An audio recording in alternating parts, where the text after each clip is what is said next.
Out of all the sins the Jewish people have committed in our very long and storied history, and there have been many, without question, the most famous sin of them all is the Chet HaEgel, the sin of the golden calf. This was a tremendously public sin witnessed by millions. A sin so severe it almost caused Hashem to exterminate our nation on the spot.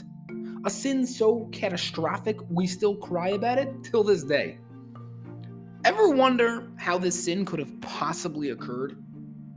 These people literally just left Egypt amidst a barrage of miraculous plagues, only to see an entire sea split before their eyes, and then witness that same sea drown out the mightiest empire in the history of the planet. And to top it all off, they all got VIP seats to the greatest revelation of Hashem ever. He spoke to them. They heard his voice. There were no intermediaries on top of Har Sinai. There were no kings or prophets or rabbis. It was Hashem himself. And 3 weeks later, they're worshiping a golden calf? How could that possibly be? How could any half-rational human being turn so quickly? How short was their memory that they forgot Hashem's revelation and erected a calf as their new god? Is there even a rudimentary explanation for their reasoning? Another bizarre point is they chose a calf as their god of choice. Why couldn't find a more glorious animal? I don't know, like a lion or a Komodo dragon or maybe a polar bear? A golden calf? Why a baby cow of all animals? It seems so weak and pathetic. So Reb Shamshon Raphael Hirsch offers the following much-needed explanation.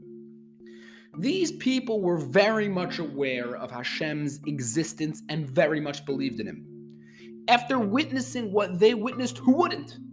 These people weren't building a golden calf to replace Hashem. They were building a golden calf to replace Moshe. They were tricked into believing that Moshe died, and they were devastated. Why? For who would now do all their spiritual work for them? Who would now take charge of their spiritual life? They were bereft of the person who did all the hard work for them while they sat back and watched. These people had, on an intellectual level, accepted Hashem's omnipotence. They even accepted his Torah. What they didn't do was ever have any plan to expend any serious effort into it. That would be the job of Moshe and rabbis and spiritual leaders that would follow, but not them. Oh no, they are far too busy with their own lives for that.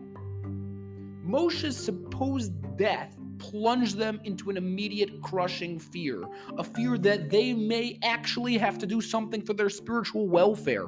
They may not be able to depend on their rabbi to do everything for them. They may actually have to take time out of their physical days, their busy schedules, and do something wholly on their own. That was scary. That was not what they had in mind. They believed in Hashem and his Torah so long as someone else was in charge of it. They were hoping to live a pay the membership dues but don't bother me type of life. But Moshe died. And now it fell on them. They would actually have to do something.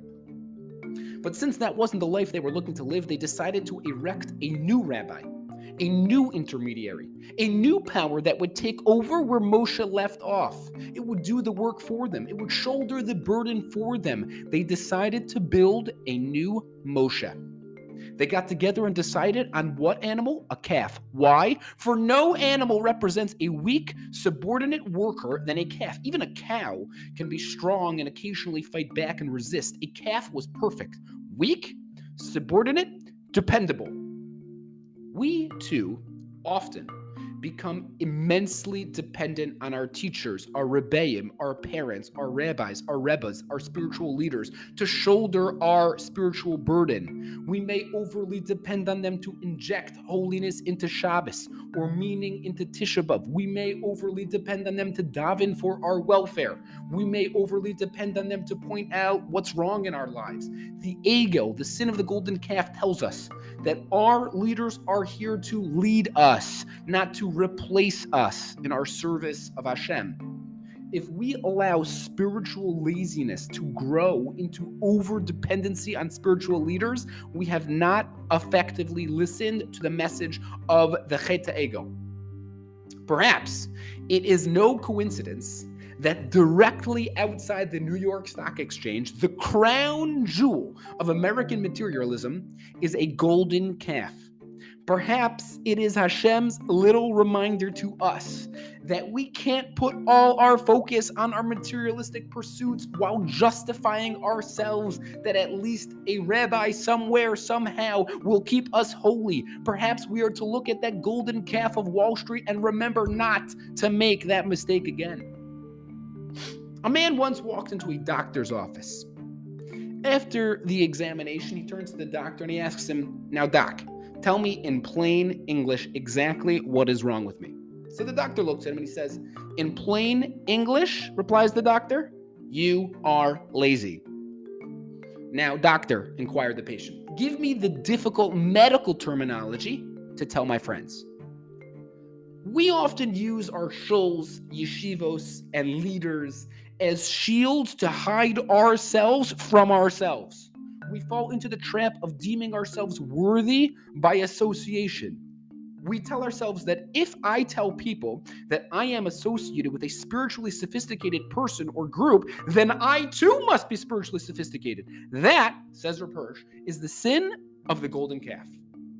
We should have our souls aflame, ready to do the will of Hashem. We should dance our way to yeshiva or to shul. Our Shabbos tables should be overflowing with holiness and harmony. We should be able to do it all by ourselves. Of course, we need leaders and prophets and rabbis, but mostly we need ourselves. We need our self-motivation. We need our deep, dramatic interest in forging a personal connection with Hashem. Now, let me tell you an amazing story. On that unforgettable day when the troops pulled up to Auschwitz to liberate it from the Nazis, what they found shocked them. Skeletons of men hanging onto humanity by a hair. Smoke everywhere, evil everywhere, death everywhere. They began announcing instructions for all the inmates to form a single file line and walk through the gate.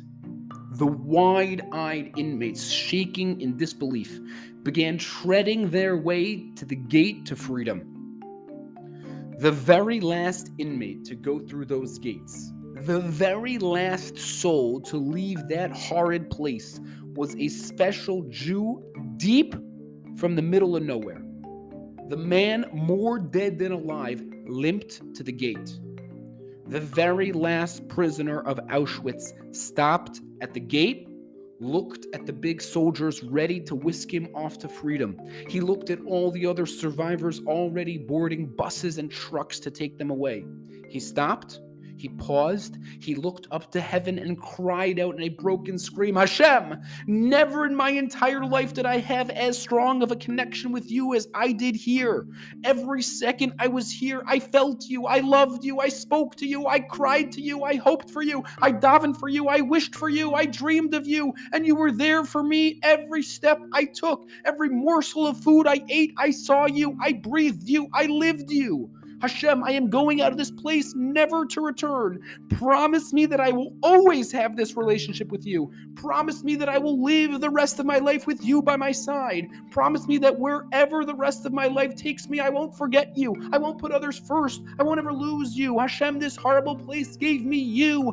Don't let my life take you away. Hashem, I love you forever." And with that, the last survivor of Auschwitz limped through the gates and drove off to freedom.